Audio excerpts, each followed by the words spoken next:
de repente a gente se depara com a situação em que o aborto estaria na iminência de ser aprovado, né? Como foi que essa situação surgiu, Jorge? Como foi que esse contexto tão tenso reapareceu de novo assim pra gente? Na verdade, agora a gente, por conta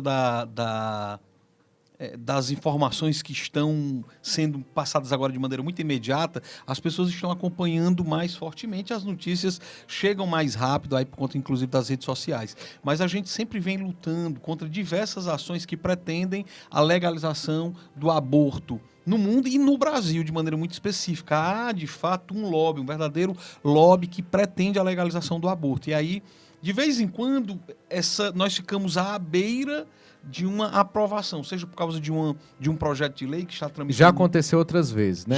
Já aconteceram outras vezes, de estarmos à beira de termos como que aprovado de ser legalizado o aborto no Brasil. E nessas circunstâncias, o povo brasileiro sempre tem se levantado e tem dito não. Aqui no Brasil, não. A gente não quer a legalização do aborto no Brasil. Isso tem acontecido nos últimos anos. E de maneira especial agora, o que a gente está com muito medo é por quê? Porque nós podemos dizer, e aí a gente remonta à década de 70. Em 70 foi aprovado nos Estados Unidos, foi legalizado o aborto nos Estados Unidos por meio da Suprema Corte, que é o Supremo Tribunal Federal lá dos Estados Unidos. Eles aprovaram. Né, no caso Roe vs Wade, que é um famoso caso aí que veio a legalização do aborto nos Estados Unidos. E de lá para cá, se não me engano, eu já vi um número que diz que são 63 milhões de abortos que foram cometidos, 63 milhões de pessoas que foram foi tirada a vida, né? E levou 50 anos para poder a gente conseguir reverter essa decisão. Foi revertida agora, se não me engano, no ano passado. Então foram 50 anos lutando para reverter essa situação. E em outros países tem sido legalizado o aborto exatamente por meio da Suprema Corte. Por que, Jorge, que tem sido legalizado por meio da Suprema Corte? Porque a maioria do povo, e aí a gente pode falar no mundo inteiro, ele de fato é contra o aborto. Mesmo em meio a toda uma cultura de morte que é propagada, mesmo em meio a uma mudança dos nomes, né, que não querem falar em aborto, não querem falar em homicídio de inocentes, não querem falar, aí eles mudam, não, é interrupção da gravidez. Eles tentam tornar algo muito impessoal. A partir do próprio início, que é para proteger a mulher, que não tem nada disso, já com uma mentalidade, mudando a mentalidade do que realmente vai acontecer, que não protegeu mulher nenhuma, muito pelo contrário, o índice de mortalidade de mulheres foi muito maior, é constatado também, né? Pelo aborto. Por fazer. Muitas vezes se vai falar que aí se trata de uma discussão em que não se leva em conta, muitas vezes, os verdadeiros dados. Inclusive, se fabricam dados. Por exemplo, aqui no Brasil, para você ter uma ideia, se fala em mais de 1 milhão de abortos praticados. A pessoa fala sobre isso. Não, que no Brasil é mais de 1 milhão de abortos praticados. São mais de não sei quantas mil mulheres que morrem. E quando você vai nos dados do SUS, que fala sobre morte, principalmente materna, você vê que os números... É claro, uma vida a gente perder já é grave. Mas à vista do que alegam, é um número totalmente falacioso e manipulado, exatamente para poder convencer a opinião pública. E foi por isso que surgiu proteger as duas vidas, né? Não, a gente, quando fala em salvemos as duas vidas, isso aí foi principalmente ali a partir da nossa luta lá na Argentina, da luta do movimento Pró-Vida, surgiu exatamente para poder nós esclarecermos que, nós não estamos defendendo só a vida do bebê, nós estamos defendendo também a vida da mãe. Porque, pessoal, aqueles que defendem que a escolha pelo aborto, a escolha deveria ser da mãe, eles falam de uma maneira como se de fato e de verdade uma mãe, uma gestante que está ali sem o apoio da família, sem o apoio do esposo, ela estaria livre para escolher se quer ou não levar à frente aquela gravidez. Mas a verdade não é essa. A verdade é que muitas vezes a mulher, aquela gestante, ela é obrigada a abortar.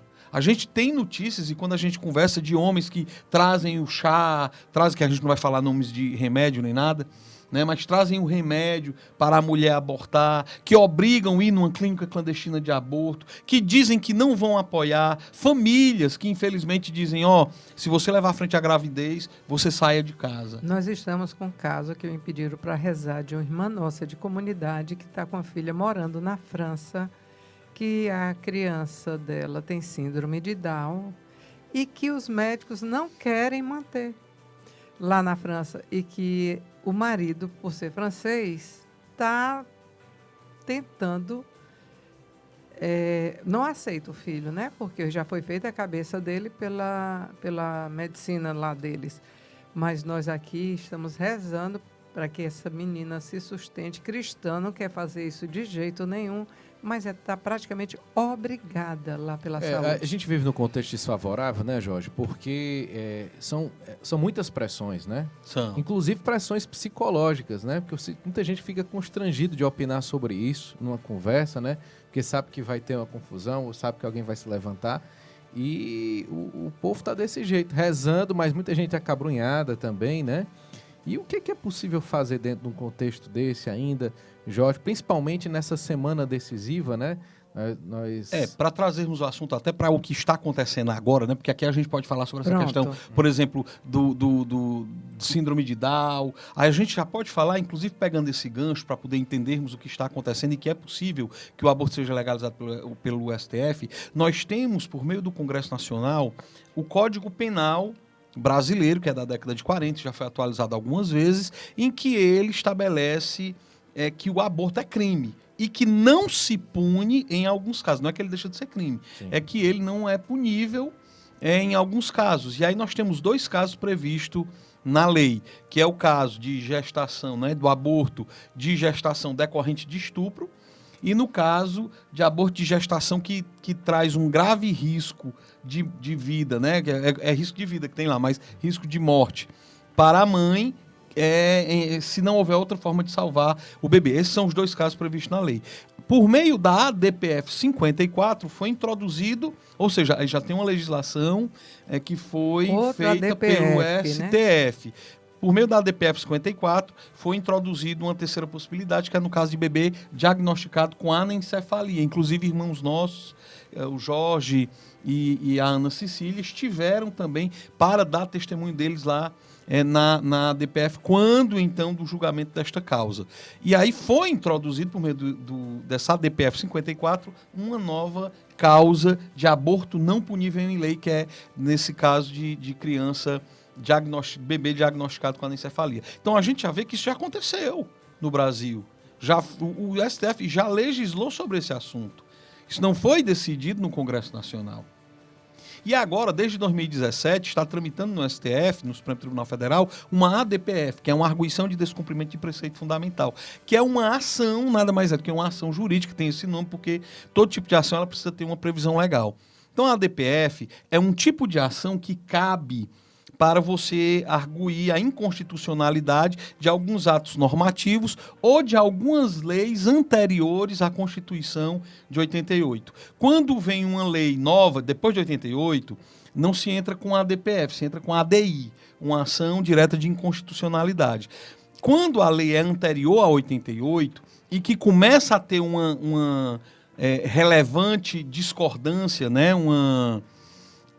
uma controvérsia, a palavra controvérsia, uma relevante controvérsia sobre essa lei, se ela foi ou não recepcionada pela Constituição de 88, alguns autores que têm lá devidamente na Constituição Federal podem ingressar com uma ADPF, inclusive um partido político. Né? Um partido político pode ingressar com essa arguição, querendo dizer, tal lei ou tal artigo de tal lei não foi recepcionado pela Constituição de 88. Ela tem que dizer qual é a controvérsia. Entendeu? Qual é a relevante controvérsia. E é um absurdo. Sabe qual é a relevante controvérsia que foi apontada pelo pessoal, que foi o partido político que ingressou com a ADPF junto ao Supremo Tribunal Federal? Foi um habeas corpus, que, por meio desse habeas corpus, foi aquela causa, não sei se vocês recordam, de uma gestante que foi procurar uma clínica de aborto e durante o aborto ela morreu. E aí tentaram esconder queimando o corpo da mulher. E aí foi descoberto, o pessoal foi preso e esse habeas corpus chegou no Supremo Tribunal Federal. Okay? E aí nesse habeas corpus, eu não me engano, não me lembro agora se foi o Barroso, ele disse que o aborto não deveria ser punível, não era crime até as 12 semanas de gestação. Primeiro, isso não é típico de se discutir em um habeas corpus. Habeas corpus você discute, não é mérito. Entende? Não é um mérito. Isso aí era para ser discutido na ação principal penal. No habeas corpus não deveria ter sido discutido ou ter sido dito ou ter sido levado em conta o fato de um dos ministros dizer que o aborto não é crime até as 12 semanas de gestação. Não sei se vocês estão entendendo. Sim. Que foram preparando o palco. Sim. Foram preparando o palco para ingressar nessa ADPF. E aí, então, veio o Partido Pessoal em 2017 e ingressou com essa ação. E aí, em 2018, começou-se dentro do trâmite, e isso deveria ter sido negado de pronto pelo STF. Por quê? Porque o STF não é um local para discutir legalização de aborto. Por quê? Porque é um tema que diz respeito a um povo. Tem alguns assuntos que eles dizem respeito a como aquele povo quer se posicionar em relação a esse assunto. E o aborto é uma questão própria do povo. E o poder emana do povo. Nós que somos parlamentares, nós não estamos representando a nossa vontade. O judiciário, ele deve julgar de acordo com o ordenamento jurídico, mas sempre em favor do povo e julgar apenas aquilo que não diz respeito a temas como o aborto, porque tem o legislativo. E isso quem diz é a Constituição Federal.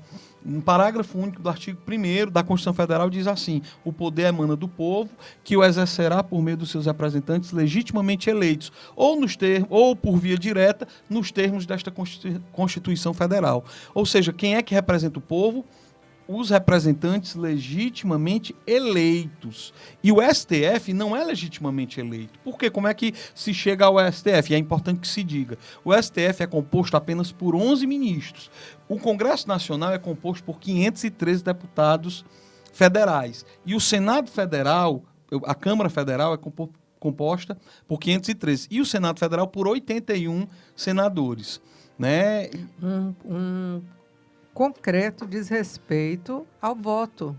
Exato. Da população que foi lá, que disse o que queria e que elegeu cada um desses, ou senadores, ou deputados federais, ou estaduais, ou vereadores, para representar. E para que votem de acordo como eles acreditam. Por exemplo, quem votou em mim, votou sabendo que eu nunca escondi. Eu sou vereador, eu estou vereador para defender a vida, para defender a família. Eu estou vereador para isso. Eu nunca enganei ninguém e dizia assim: ai, Jorge, eu não sabia que você votava desse... Quem diz, então você não me conhece. Porque dizer que votou em mim e achar que eu não vou defender vida, família, que eu não vou ser contra aborto, contra ideologia de gênero, contra um monte de absurdo que tem por aí, contra as drogas, a legalização das drogas, você não me conhece. Você não votou em mim porque alguém pediu e não estudou quem eu sou. Porque se estudar quem eu sou, não tem como achar que eu me posicionaria diferente nessas pautas. E então, o que se é argumentado, o que se é arguído é que no Congresso Nacional, o Congresso Nacional estaria omisso. Ele não estaria legislando sobre essa questão, o que é totalmente falacioso. É uma falácia dizer isso. Porque tem vários projetos de lei que tramitaram ao longo das últimas décadas para legalizar o aborto no Brasil e o Congresso Nacional vem dizendo não. Não. Isso aqui não passa nem nas comissões. O Congresso Nacional vem dizendo não. Por que o Congresso Nacional vem dizendo não? Porque o Congresso Nacional representa o povo brasileiro. E o povo brasileiro, em sua maioria, é contra o aborto. É por isso que, querendo ou não, os próprios deputados, em sua maioria, eles também são contra o aborto. Porque eles foram eleitos por pessoas que são contra o aborto. E então eles representando essa imensa parcela da população, eles vêm dizendo não. Então é falacioso essa historinha de dizer que o Congresso é omisso. Não é, ele vem dizendo não a várias iniciativas de lei, diversos projetos de lei que pretendiam a legalização do aborto no Congresso Nacional e que foi dito não. Dito isto, é preciso que se diga que em 2018 o STF, a despeito do que ele deveria ter feito, que era ter negado e ter deixado isso para o Congresso Nacional, ele vem tramitando a ação e em 2018 ele ia julgar. Ele, numa DPF, você pode ter a figura chamada amicus curiae, né, que é o amigo da corte. Porque numa ação dessa, você tem o autor e você tem as partes interessadas. Tá? Então, você tem aquelas partes que são legítimas para representar a outra parte e você tem aqueles que se interessam por tratar daquele assunto. Aí você se credencia, né? Eu acho que cerca se credenciaram aí muitas instituições. O que nos causou espécie, o que nos causou estranheza, foi que daquelas que foram selecionadas para serem ouvidas no STF, que você vai apresentar suas argumentações para chegar àquilo que você quer. Por exemplo, quem quer a legalização do aborto vai apresentar seus posicionamentos e suas razões. E quem é contra vai apresentar suas razões. Então, foram selecionados o dobro de instituições que são favoráveis à legalização do aborto. Injustamente, né? Aí você já olha uma certa tendência. Porque o que é que você espera? Que seja algo equitativo, justo. Se você escolhe 10 de um lado, escolha 10 do outro. Se você escolhe 15 de um lado, 15 do outro.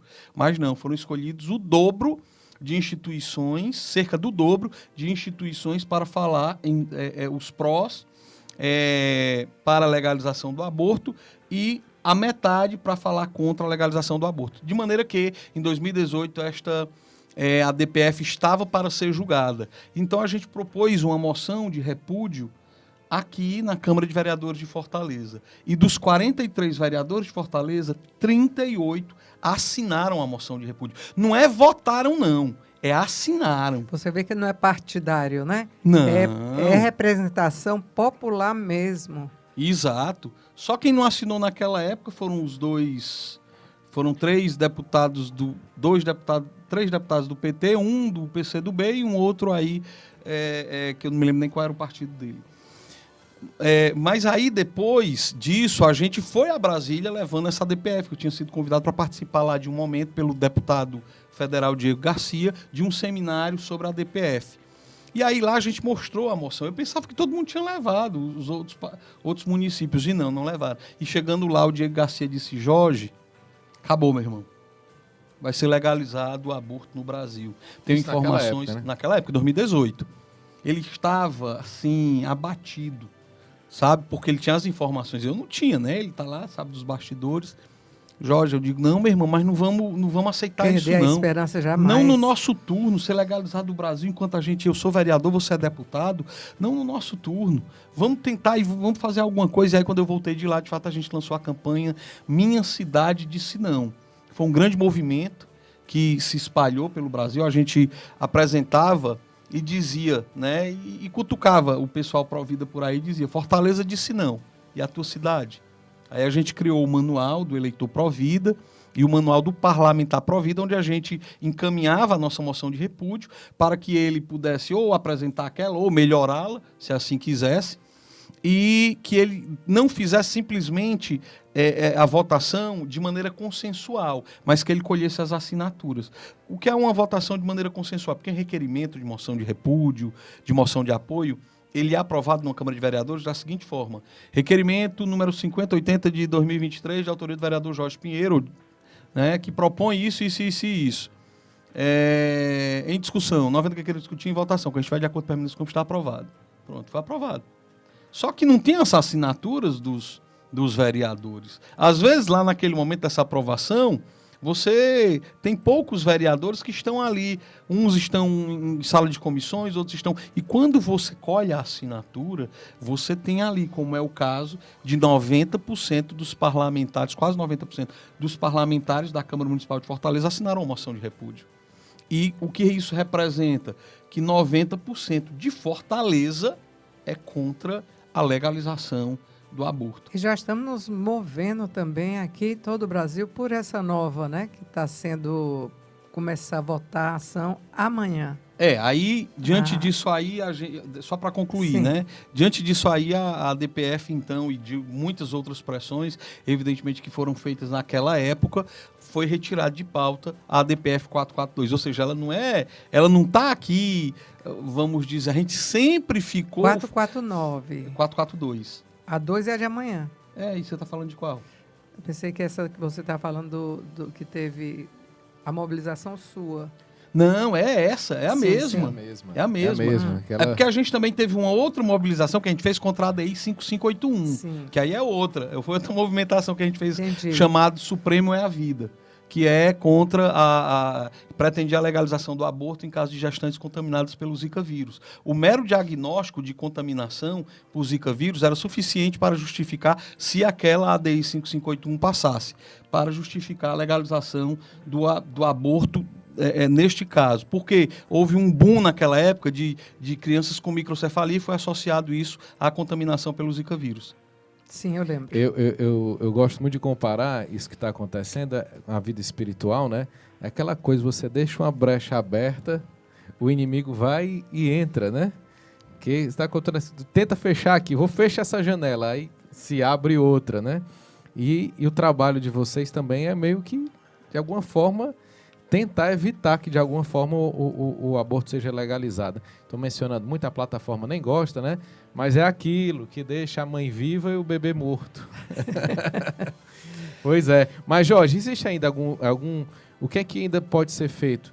Tem instrumentos legais? Ou é só um trabalho de bastidores ainda? O que é que pode ser feito? O que nós chegamos aí, mais uma vez, depois desse 2018, eles tentaram trazer, em 2020, a gente fez uma outra mobilização e foi retirado de pauta também. De novo. Em 2022, foi-se falado, foi-se ventilado de que queriam também ingressar e foi retirado de pauta mais uma vez. Os nossos deputados lá, juntamente com a Associação de Juristas Evangélicos e Católicos, foi também lá, teve uma conversa com o então presidente, eu não me lembro se era o Toffoli, e aí foi retirado de pauta novamente.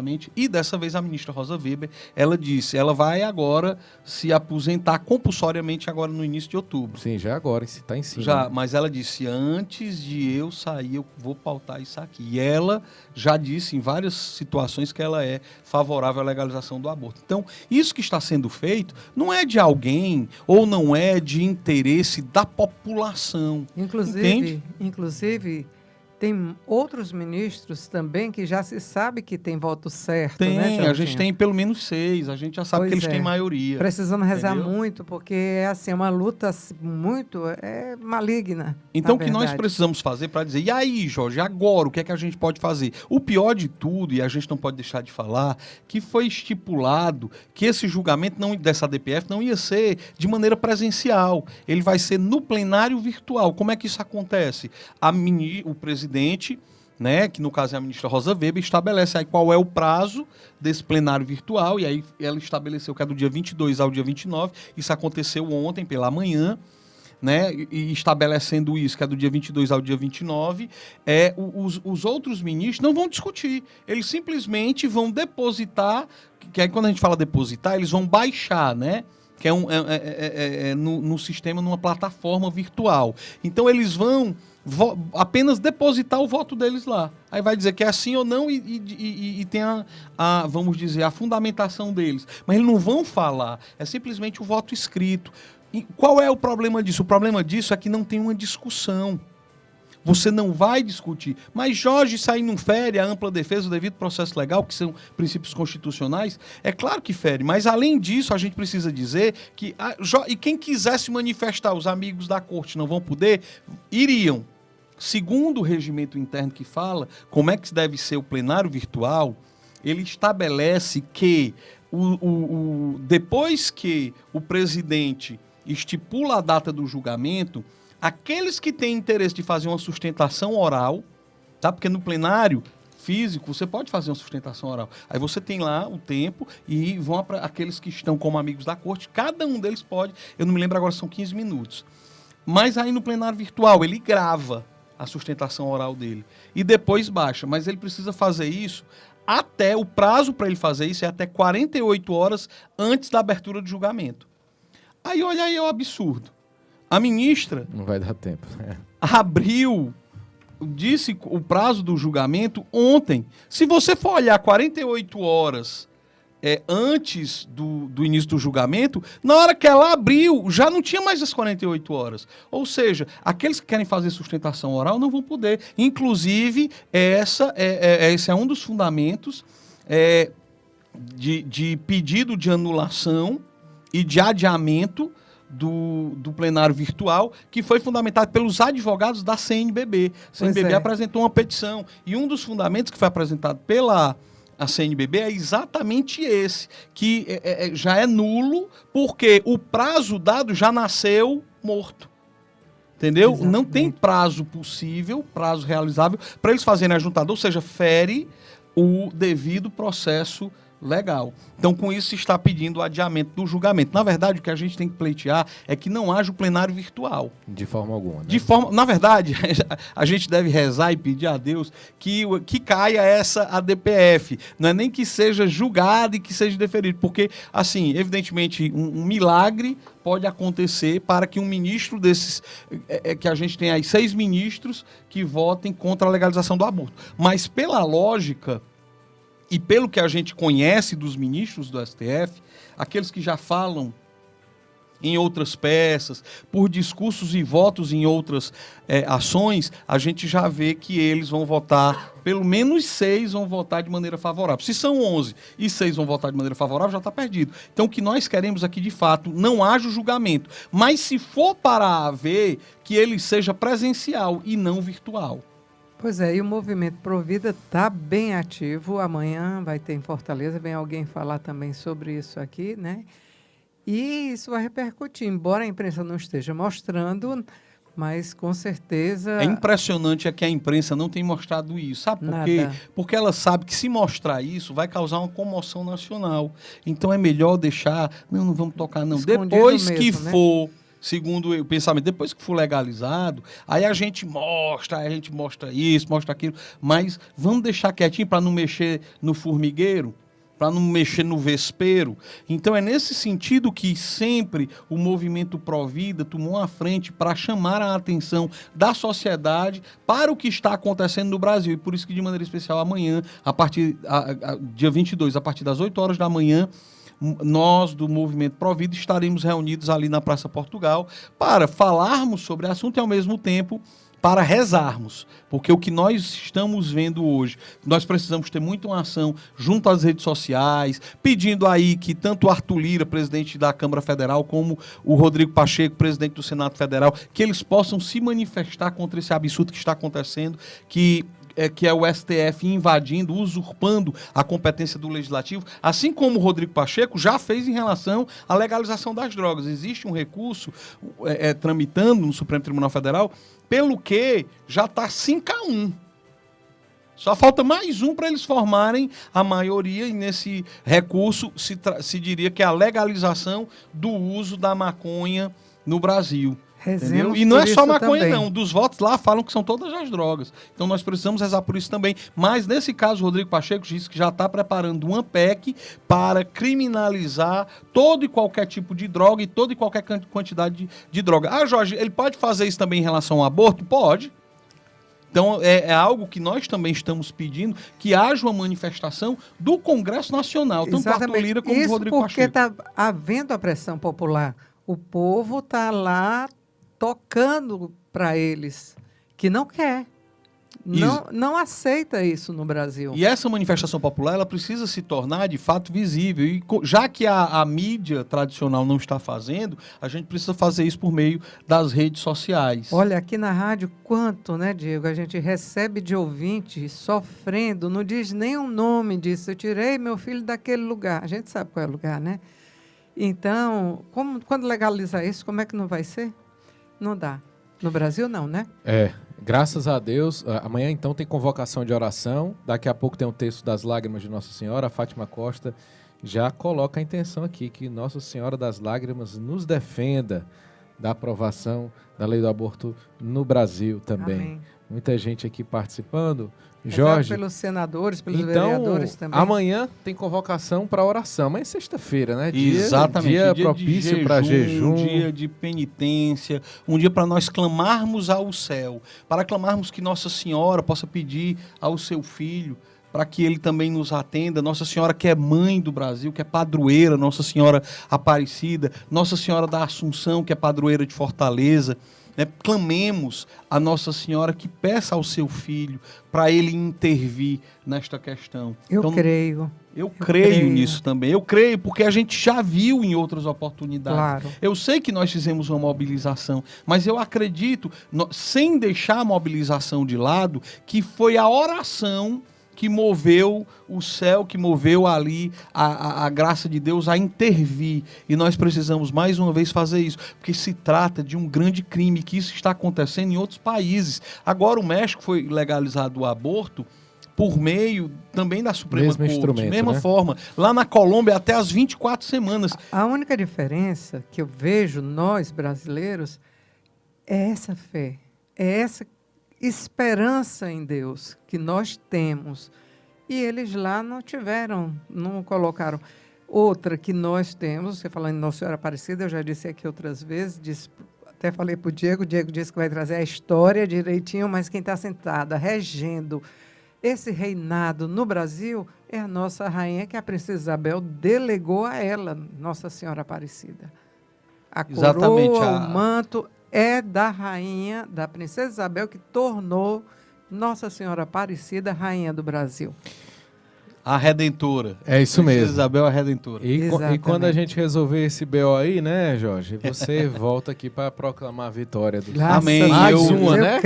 Eu quero muito, né, pela graça de Deus, poder voltar aqui e dizer de fato que, mais uma vez, pela graça de Deus, amém, pela graça de Deus, o aborto, o assassinato de bebês não foi legalizado no Brasil. Eu tenho feito também, só para concluir, meu caro Diego, a gente tem feito muito lá na Câmara de Vereadores uma descrição de como é realizado o aborto. Porque quando se fala em aborto, na cabeça do homem comum, não vem no seu imaginário o que é. E quando a gente começa a explicar como se dá um aborto, que não é simplesmente, pronto, o bebê saiu, não. Mas que você começa a falar que tem uma forma de aborto que é praticada até o primeiro trimestre, outra forma que é até o segundo trimestre, né? E outra forma que é, porque assim, com a legalização do aborto e da forma como está posta nessa ADPF, a legalização do aborto não se dará até as 12 semanas, mas poderá ser utilizada para legalizar até os 9 meses de gestação. Então tem formas de aborto que é praticada por sucção, que é exatamente aquela do primeiro trimestre, não sei se vocês já viram, mas se você olhar o grito silencioso, você vai ver que é exatamente um relato de um médico que já tinha praticado mais de 10 mil abortos, que é a primeira vez que ele fazia meio que às cegas. E quando ele foi fazer por meio de um ultrassom, que era um aparelho novo naquele tempo, que ele viu o bebê se mexendo e que ele viu como era o bebê tentando fugir daquele sugador, que é tipo um aspirador, né? Que eu não me lembro se é 30 ou 60 vezes mais forte do que um aspirador que a gente tem em casa. Ele é muito forte. Então, quando você vê, por exemplo, o bebê, tem vídeos que mostram o bebê, ele arrancando a perninha do bebê, arrancando a outra e depois sugando a coluna vertebral, né? E em alguns momentos você vê o bebê, ele abrindo a boca, como se estivesse gritando. Como se estivesse, não. Está gritando, só que a vozinha dele não pode ser escutada por nós. E é por isso que nós nos tornamos a voz dele. Para que a nossa voz possa representar a voz dele, que não é ouvida. Do inocente, né? Mas que nós possamos ser a voz dele. Em outras formas de abortar, meu caro Diego, quando o bebê é maior, eles retiram, esse ainda é usado, retira-se o líquido amniótico e se introduz uma solução salina. O bebê, ele começa a aspirar essa solução salina que queima a pele dele, e ele começa a aspirar e ter hemorragia interna. Os órgãos dele vão como que sangrando e implodindo, e o cérebro dele também. Ele passa cerca de 12 horas para morrer. Né? E depois, então, é que procede a ele ser, dependendo do tamanho que ele esteja, se corta e se puxa aos pedaços, ou se faz, de fato, o parto, ele para nascer morto. E uma outra forma que tem é de inserirem uma agulha no coração do bebê, né? Pela barriga da mãe, eles inserem uma agulha com uma solução salina e com potássio, para que ele tenha uma parada cardíaca.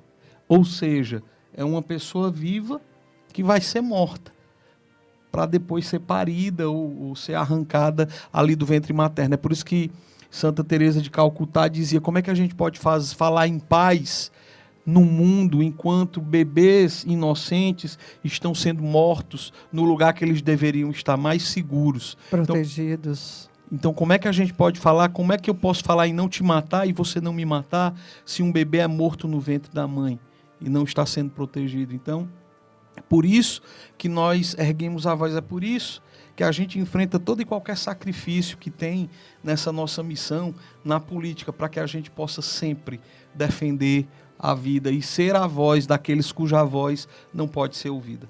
Amém, Jorginho. É irracional uma situação dessa. Não dá para entrar, não dá para... Eu fico consternada também da dor dessa situação. Eu creio, como você, que isso não passará no Brasil. Jamais. Hoje eu estava lendo sobre Herodes, né? A Nossa Senhora com Jesus no ventre, já a promessa da... Ela sentiu isso, que ela viveria esse momento da morte de Jesus a matança das crianças até 2 anos. Então, hoje é pior, é que é lá no ventre mesmo, mas não vai passar em nome de Jesus. Não vai passar. Não vai. Não vai passar. Nós recebemos hoje o vereador Jorge Pinheiro, membro da comunidade Shalom, também veio nos esclarecer um pouco da situação a respeito da aprovação do aborto no Brasil, que mais uma vez entrou numa situação de tensão, né? E essa luta, aqui, a igreja militante, ela está em luta, né? Então, isso, aqui, é nossa. Não existe nada definido. É do Jorge, é sua, querido ouvinte. E tudo pode ser mudado pela força da oração. Então, quero realmente motivar todos a ficarmos em intercessão por essa realidade. Não só a partir do texto que nós vamos rezar daqui a pouco, mas também durante toda essa sexta-feira. O Jorge falou que amanhã, a partir das 8 da manhã, na Praça Portugal também, teremos uma mobilização de oração. Quem puder vir, vem aqui pertinho, vem depois visitar a rádio, maravilhoso. Inclusive aqui no Shalom, nós temos a Capela Manjedoura da Paz, que é uma capela de adoração perpétua ao Santíssimo Sacramento. Qualquer hora do dia ou da noite que você vier aqui, 3 horas da manhã, 4 horas da manhã, você pode fazer essa intercessão diante do próprio Jesus Eucarístico, né? Então, aqui na Rua Maria Tomásia, número 72, na Aldeota, nós temos a Capela Manjedoura da Paz, que a gente sempre está colocando as imagens do Santíssimo, né? Rezando com as imagens do Santíssimo. A gente pode fazer também esse momento de intercessão pelo Brasil, não só pelo Brasil, né? Porque não é uma questão de Brasil, é uma questão de humanidade, é uma questão de crianças que estão sendo de forma brutal, né? Sendo assassinadas, injustiçadas também, e, por que não dizer também, as mães sendo ludibriadas, né, Jorge? Mas obrigado por ter vindo também aqui e colocado o seu coração, né? Assim, agora eu vou colocar meu coração na mesa, né? E o Jorge, ele veio também mostrar o quanto ele está envolvido, tem estado, né, já há muitos anos, e vai continuar também fazendo esse compromisso pelo povo de Fortaleza e do Brasil. Muito obrigado, Amém. Diego. Muito obrigado a todos aqueles que nos acompanham. E eu peço isso, que estejamos juntos por meio da oração, clamando a Jesus e clamando a Nossa Senhora, que essa ADPF caia, que não passe, que nosso Senhor intervenha, como Ele sempre vem intervindo, que mais uma vez se manifeste a poderosa mão do Senhor e impeça que no Brasil seja legalizado o aborto. Que Deus abençoe cada vez mais, que Deus abençoe Fortaleza, que Deus abençoe nosso Brasil.